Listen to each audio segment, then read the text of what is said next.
Hi అండి, నమస్తే. నేను మీ భార్గవి. వెల్కమ్ బ్యాక్ టు అమ్మ చేతి వంట. ఈరోజు వీడియోలో ఒక సింపుల్ ఇన్స్టెంట్ బ్రేక్ఫాస్ట్ రెసిపీతో మీ ముందుకు వచ్చేసానండి. రుమాలి రోటీ మనం బయట హోటల్స్లో తింటూ ఉంటాం కదా.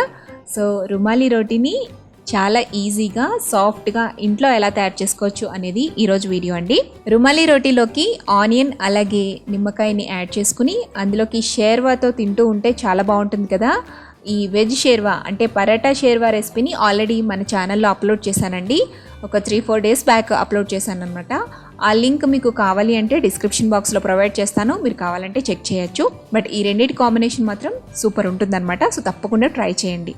రుమాలి రోటీ ప్రాసెస్లోకి వెళ్ళిపోదామండి. ఫస్ట్ ఒక బౌల్ తీసుకుని అందులోకి 1.5 కప్ దాకా మైదా పిండి వేసుకోవాలి. ఈ 1.5 కప్పు మైదా పిండికి 3 టేబుల్ స్పూన్ల గోధుమ పిండి వేసుకోవాలన్నమాట. అంటే అర కప్పు మైదా పిండికి 1 టేబుల్ స్పూన్ దాకా గోధుమ పిండి వేస్తున్నాము. ఈ మాత్రం వేసుకుంటే సరిపోతుంది. సో ఇప్పుడు ఇందులోకి రుచికి సరిపడా ఉప్పు వేసేసుకుని ఇందులోకి ఒక 1/2 టీ స్పూన్ దాకా పంచదార వేసుకోండి. పంచదార వేస్తే కొంచెం టేస్ట్ అనేది బాగుంటుంది. నెక్స్ట్ ఇందులో 1 టేబుల్ స్పూన్ దాకా ఆయిల్ వేసుకోవాలి. ఇప్పుడు వీటన్నిటిని కూడా బాగా మిక్స్ చేసుకోండి. ఆయిల్ పిండిలోకి బాగా కలిపేసుకోవాలన్నమాట. మీరు ఫోల్డ్ చేస్తే ఇలా పిండి అనేది ముద్దవ్వాలి. ఇలా పిండిని బాగా కలుపుకున్న తర్వాత ఇందులోకి అర కప్పు దాకా పాలు వేసుకోండి. ఇవి కాచి చల్లారి పెట్టుకున్న పాలు అనమాట. పాలు వేసి ఒకసారి మిక్స్ చేసుకున్న తర్వాత దీంట్లో అవసరాన్ని బట్టి కొద్దిగా నీళ్లు వేసుకుంటూ పిండిని కలుపుకోవాలి. పిండి అనేది గట్టిగా ఉండకూడదండి. ఈ రుమాలి రోటీకి ఎంత సాఫ్ట్గా ఉంటే రోటీలు అంత సాఫ్ట్గా మనకి వస్తాయి. పిండి కన్సిస్టెన్సీ ఇక్కడ చూపిస్తున్న విధంగా కలుపుకున్న తర్వాత చేతికి పిండి అంటుకోకుండా ఉండటం కోసం 2 టీ స్పూన్ల దాకా ఆయిల్ని వేసుకుని ఈ ఆయిల్ని పిండికి బాగా పట్టించండి. ఇలా 2 నిమిషాల పాటు పిండిని బాగా కలుపుకున్న తర్వాత ఈ పిండి మీద మూత పెట్టి కనీసం ఒక అరగంట పాటు నానబెట్టుకుందాం. పిండిని ఇలా నానబెట్టడం వల్ల రోటీలు సాఫ్ట్గా వస్తాయండి. అరగంట తర్వాత మూత తీసి మళ్ళీ తిరిగి పిండిని మరొకసారి కలుపుకోవాలి. ఇలా ఒక 2 నిమిషాల పాటు పిండిని బాగా నీట్ చేసుకోండి. ఇలా కలుపుకున్న పిండిలోంచి కొద్దిగా పిండి తీసుకుంటూ చపాతీ ముద్దల్లాగా చేసుకోండి. నేను తీసుకున్న క్వాంటిటీకి 8 దాకా చపాతీ ఉండలు వచ్చాయండి. అంటే 8 రోటీల దాకా మనం చేసుకోవచ్చు అనమాట.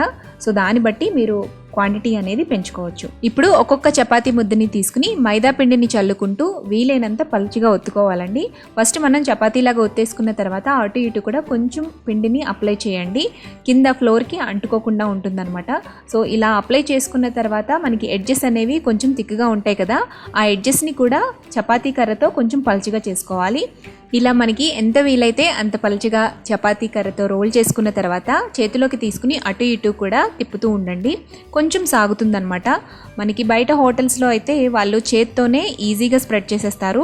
మనకి చేసుకోవడం కష్టం కాబట్టి ఇలా ఎడ్జెస్ అనేవి కొంచెం చేత్తో లాగుతూ ఉంటే కొంచెం పలుచగా అవుతుంది. అలాగే కింద ఫ్లోర్ మీద పెట్టి కొంచెం స్ట్రెచ్ చేస్తే మనకి ఈజీగా రుమాలి రోటీ అనేది కాల్చుకోవడానికి రెడీ అయిపోతుందండి. ఇలా స్ట్రెచ్ చేసుకుని పక్కన పెట్టుకున్న తర్వాత ఒక బౌల్లో కొద్దిగా ఉప్పు అలాగే కొంచెం వాటర్ని వేసుకుని బాగా మిక్స్ చేసుకుని పక్కన పెట్టుకోండి. ఇప్పుడు స్టవ్ ఆన్ చేసుకుని దలసరిగా ఓవెల్ షేప్లో ఉండే ఒక కడాయిని తీసుకోండి. కడాయిని ఫస్ట్ కొంచెం హీట్ అయిన తర్వాత రివర్స్లోకి టర్న్ చేసుకుని బోర్లించి పెట్టుకోండి.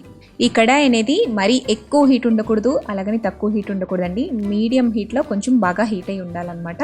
సో ఇప్పుడు దీని మీద మనం తయారు చేసి పెట్టుకున్న సాల్ట్ వాటర్ని కొంచెం స్ప్రింకిల్ చేయాలి.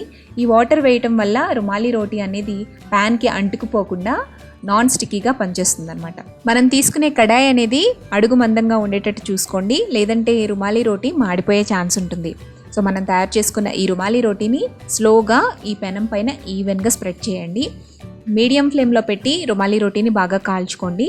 ఇది కొంచెం బబుల్స్ వచ్చి కాలుతుంది అన్న సమయంలో రెండో వైపుకి ఫ్లిప్ చేసుకోవాలి. రెండో వైపు కూడా ఈవెన్గా కాల్చుకోవాలి.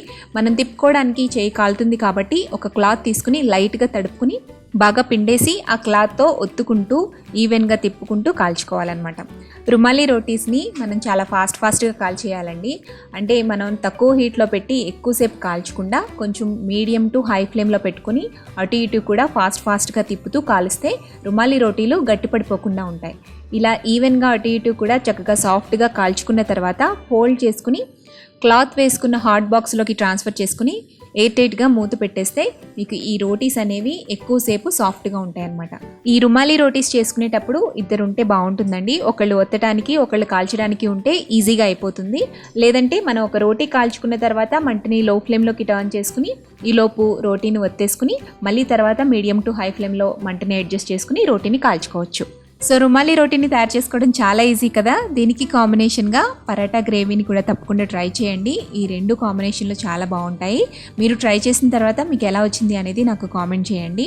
అలాగే లేయర్ పరాటా ఇంకా బటర్ నాన్ రెసిపీస్ కూడా మన ఛానల్లో ఉన్నాయండి. వాటి లింక్స్ కూడా డిస్క్రిప్షన్ బాక్స్లో ఇస్తాను, వీలైతే చెక్ చేయండి.